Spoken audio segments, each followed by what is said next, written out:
ಮೂಡ ಹಗರಣ ಪ್ರಕರಣಕ್ಕೆ ಸಂಬಂಧಪಟ್ಟಂತೆ ಸಿಎಂ ಸಿದ್ದರಾಮಯ್ಯ ಅವರ ವಿರುದ್ಧ ಲೋಕಾಯುಕ್ತ ಹಾಗೂ ಇಡಿಯಲ್ಲಿ ದೂರು ದಾಖಲಾಗಿದೆ. ಈ ನಡುವೆ ಅವರ ಪತ್ನಿ ಪಾರ್ವತಿ ಅವರು 14 ಸೈಟ್ಗಳನ್ನು ವಾಪಸ್ ನೀಡುವುದಾಗಿ ಮೂಡ ಆಯುಕ್ತರಿಗೆ ಪತ್ರವನ್ನು ಕೂಡ ಬರೆದಿದ್ದಾರೆ. ಈ ಎಲ್ಲ ವಿಚಾರಗಳ ಕುರಿತು ಮಾತಾಡಲಿಕ್ಕೆ ನಮ್ಮ ಜೊತೆ ಕೃಷ್ಣರಾಜ ವಿಧಾನಸಭಾ ಕ್ಷೇತ್ರ ಶಾಸಕರಂತಹ ಟಿ.ಎಸ್. ಶ್ರೀವತ್ಸ ಅವರಿದ್ದಾರೆ. ಅವ್ರನ್ನ ಮಾತಾಡಿಸ್ತಾ ಹೋಗ್ತೀನಿ.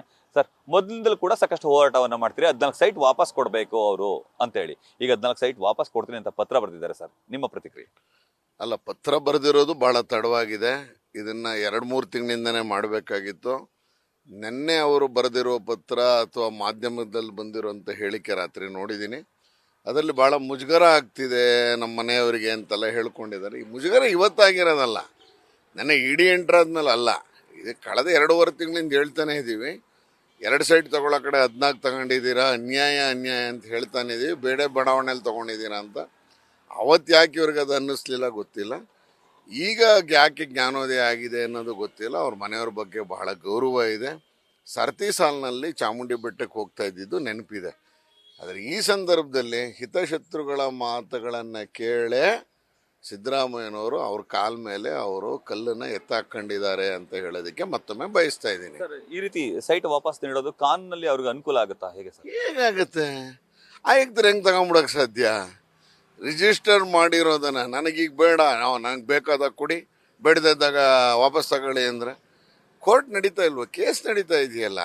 ಆಯುಕ್ತರಿಗೆ ಏನು ಪವರ್ಸ್ ಇದೆ? ಈಗ ಆಯುಕ್ತರು ಏನು ಮಾಡೋಕ್ಕೆ ಸಾಧ್ಯ ಇದೆ? ಕೋರ್ಟ್ ಮುಖಾಂತರನೇ ಮಾಡಬೇಕು. ಆದರೆ ಈಗ ಕೋರ್ಟು ಇದೇ ಕೇಸ್ 8 ಜನಕ್ಕೆ ಏಮಾರಿಸಿದ್ರೆ, ಇಡೀ ದೇಶ ಏಮಾರಿಸಿದ್ರೆ, ಕಾಂಗ್ರೆಸ್ ಪಕ್ಷಕ್ಕೆ ಮುಜುಗರ ತಂದರೆ, ಕರ್ನಾಟಕದ ಜನತೆಗೆ ಮುಜುಗರ ತಂದರೆ, ಎಂತೆಂಥವ್ರಿಗೆ ತಂದಿಲ್ಲ. ರಾಜಭವನನ ದುರುಪಯೋಗ ಆಗಿದೆ ಅಂದರೆ, ರಾಜ್ಯಪಾಲರ ವಿರುದ್ಧ ಗಲಾಟೆ ಮಾಡಿದ್ರೆ, ಯಾವ್ದು ಮಾಡಿಲ್ಲ ನೀವು 14 ಸೈಟ್ಗೆ. ಇವತ್ತು ಹೆಂಗೆ ಜ್ಞಾನೋದಯ ಆಗ್ಬಿಡುತ್ತೆ? ಹಂಗಾದ್ರೆ ಎಲ್ಲವನ್ನೂ ಮಾಡಿದ್ದೀರಾ.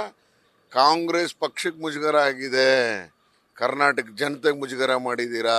ಇದ್ಯಾವುದು ತಪ್ಸೋಕ್ಕಾಗಲ್ವಲ್ಲ, ಇದ್ಯಾವುದು ವಾಪಸ್ ಕೊಡೋಕ್ಕಾಗಲ್ವಲ್ಲ.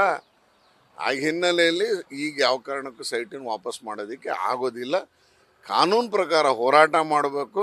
1-2 ದಿವಸ ಅಂದರೆ ನಿಧಾನ ಶಿಕ್ಷೆಯ ಪ್ರಮಾಣ ಕಡಿಮೆ ಆಗ್ಬೋದೇನೋ ಅಂತ ಇರಬಹುದೇನೋ ಗೊತ್ತಿಲ್ಲ. ಅದು ನನ್ನ ನಾಲೆಡ್ಜ್ ಪ್ರಕಾರ ಈ ಹಂತದಲ್ಲಿ ಕಮಿಷನರು ಕ್ರಯಪತ್ರವನ್ನು ರದ್ದು ಮಾಡೋಕ್ಕೆ ಬರೋದಿಲ್ಲ ಅನ್ನುವಂಥದ್ದನ್ನು ಅಂದ್ಕೊಂಡಿದ್ದೀನಿ.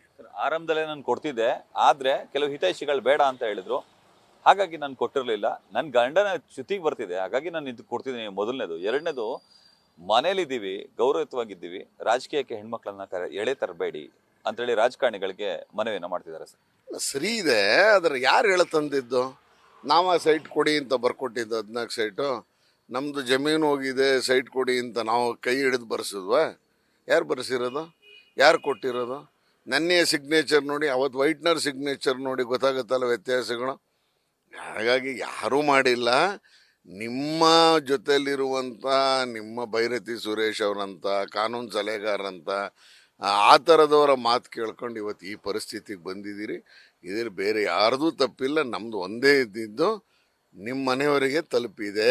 ಸಿದ್ದರಾಮಯ್ಯನವರೇ, ಸರೆಂಡರ್ ಮಾಡಿ ತನಿಖೆ ಮಾಡಿಸಿ ಅಂತ ಬೇಡಿಕೆ ಇಟ್ಟಿದ್ವಿ.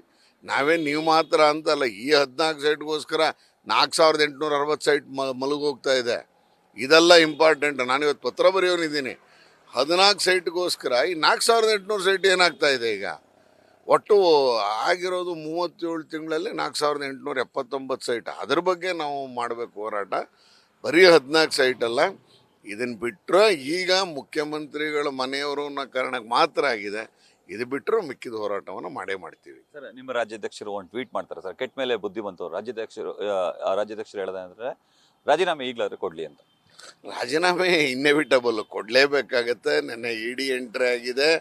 ಇದು ಹಾಗೇ ಆಗುತ್ತೆ ಅಂತ ಗೊತ್ತಿತ್ತು ನಮಗೆ. ನಾವು ಡೇ 1 ಹೇಳ್ತಾ ಇದ್ದೀವಿ, ನೀವು ವಾಪಸ್ ಮಾಡಲಿಲ್ಲ ಅಂದರೆ, ನೀವು ರಾಜೀನಾಮೆ ಕೊಡಲಿಲ್ಲ ಅಂದರೆ CBI ಬರುತ್ತೆ, ಇಡಿ ಬರುತ್ತೆ ಅಂತ. ಇವತ್ತು ಹೇಳ್ತಿಲ್ಲ, 2 ತಿಂಗಳಿಂದ ಹೇಳಿದ್ವಿ. ಮತ್ತೊಮ್ಮೆ ಅದನ್ನೇ ಪುನರುಚ್ಚಾರ ಮಾಡ್ತಾ ಇದ್ದೀನಿ. ರಾಜೀನಾಮೆ ಕೊಡಲೇಬೇಕಾದಂಥ ಪ್ರಸಂಗ ಬಂದಿದೆ ಮುಖ್ಯಮಂತ್ರಿಗಳಿಗೆ.